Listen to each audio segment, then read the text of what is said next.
weekly check. Hey, ladies, it's Gregor's weekly check-in time. So, to do this and record it and leave it at a time that you could watch it and absorb it, because I know that sometimes when I do it, you guys are at work.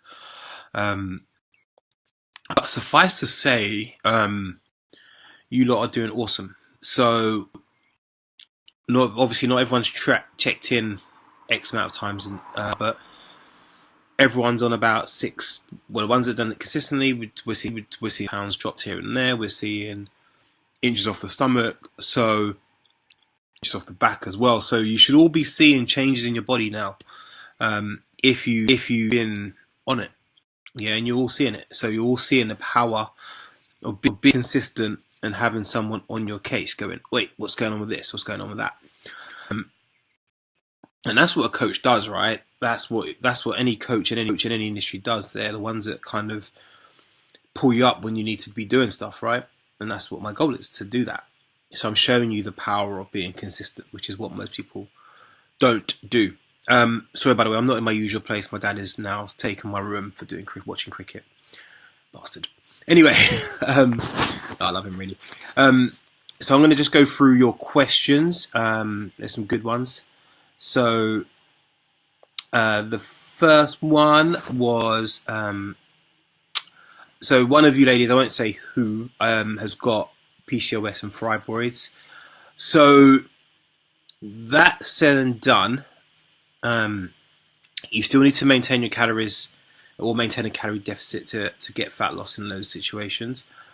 The challenge with PCOS, fibroids probably not so much, but PCOS specifically, and that's for those who are not initiated, that's polycystic ovary syndrome. That's basically a hormonal imbalance, and often for women who have that, it takes longer to lose weight, very simply. So there's a couple of things that probably need to happen. One, there's a real focus on making sure sleep is really, really, on point.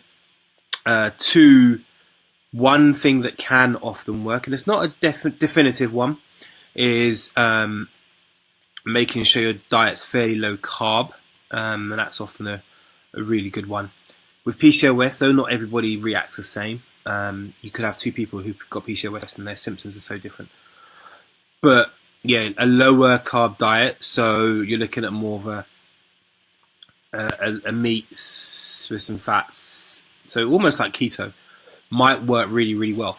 Still need a calorie deficit, doesn't matter, but that might work really well because in PCOS you have not the best insulin sensitivity. And what that means is when insulin is introduced into the body, your body takes a little bit of time to recognize it's there.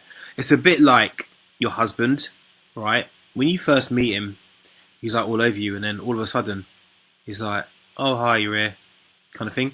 That's kind of what insulin does. So it's the easy way to describe it. What happens with insulin sensitivity. So, yeah, keeping stress down, sleeping properly are all keys for making sure there's lots of insulin sensitivity. Keeping most of your food as kind of a protein, vegetable type meals. Not saying you can't have any carbs, but don't have carbs just because that's what you're used to having. So, maybe having carbs one meal a day at night might be a better way forward. And I'd also go eating fruit. And again, it's not because fruit is bad, but just in that situation where you're not very sensitive to insulin, then keeping carbohydrates down is probably a good thing. So yeah, it will be slower. What I would say is probably don't go too hard in the gym. You'd be looking for maybe 3, maybe 4 sessions based really around strength work and metabolic training, which I might do a little bit on for you to cover that. But yeah, I would not worry about doing so much cardio, but I'd be looking at doing strength work principally. And again, it's just about managing cortisol in the body. So yeah, that's the situation for PCOS. Anyway, really in-depth subject. I've got a link with a great podcast on it. If you want it, let me know, and I'll do that for you. So Donna, why has fat loss been slow this week? So Donna, there's a couple of things that when you're losing weight, your body does goes into what we call metabolic compensation. Now, this is what people think is starvation mode. So what actually happens is this: your body has subtle ways of making sure you don't keep losing fat, because it wants to keep you fat from a famine point of view. So your NEAT goes down, i.e. you walk less. 2, one of the things, as you get fitter, the actual amount of energy it takes to do a certain exercise goes down. So that's why often people that run all the time and do the same route all the time, they don't use as much energy, because the body gets very efficient at how it works. What else? Yeah, NEAT goes down, and appetite actually goes up. So that's a couple of things that happen when it comes to fat loss. But having said that, ladies, I really want you to just bear this in mind, that most people lose between 0.5 to 2 pounds a week, which actually isn't that much. If you can do that consistently, if let's just say someone did that over a year at 0.5 at the lowest rate, they would drop 25 pounds. If they did it at 2, that's like 100 pounds. So you really need to bear that in mind, I think, and actually just remember that fat loss is slow. You didn't get that way in 6 weeks, and there are going to be peaks and troughs, etc. So yeah, I think that's a real key one that you guys need to remember. So yeah, I think there you go, Donna. So I don't think you need to worry so much. And the reason why it might often look slow to you guys is because I've asked for stuff in kilograms. The only reason I've asked for kilograms is because what people do is they put 5 stone, 10 pounds, and it's just hard for me to make numbers out of. And that's all. So it might look slower when it's in kilos. That's it. So Michelle McG is stuck on, well, she's not stuck, she's about 151. So she dropped like 4 kg. I think, if I'm rightly, which I think is about 8 pounds. Anyway, so the question was, how do I get rid of my mummy tummy and what do I do? So yeah, and if you feel like you're stalling, then take 50 to 100 calories out of your day. Because what you got to remember, ladies, is that you've got smaller, so the starting calories we had at week 2 might not be the calories you need for week 5, 6, and that's a real key one for you, I think. So yeah, Mish, I will take calories down by 100. I think we've already discussed it in the group anyway.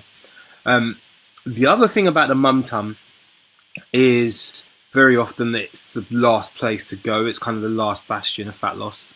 I find women is just their stomachs and arms seem to be the places where women generally tend to take longest to lose it from. Now I'm assuming that's very much a evolutionary trait. One is obviously fat stored around those kind of areas, obviously just to make sure that your ovaries and all those kind of organs are looked after and well insulated. But yeah, it just often plays out that that's the last bit. So I think, Mish, I mean, obviously I haven't seen you like naked. It's probably the only way to explain it. But if you got to say 148, I reckon you'll start to see some like visible muscles. Whether that be enough to give you abs, I don't know, but maybe you're going to be looking at 145. So that's the question that I think you ladies need to ask yourselves is, where do you take this? Like, what's going to be the next step for you? I think that's a real big one for you. Okay, cool. Another good question for... So, Kaz has got a question around maintenance. So, when you're working out calorie deficit, calories for a deficit are normally your body weight in pounds times 10, 9 or 8.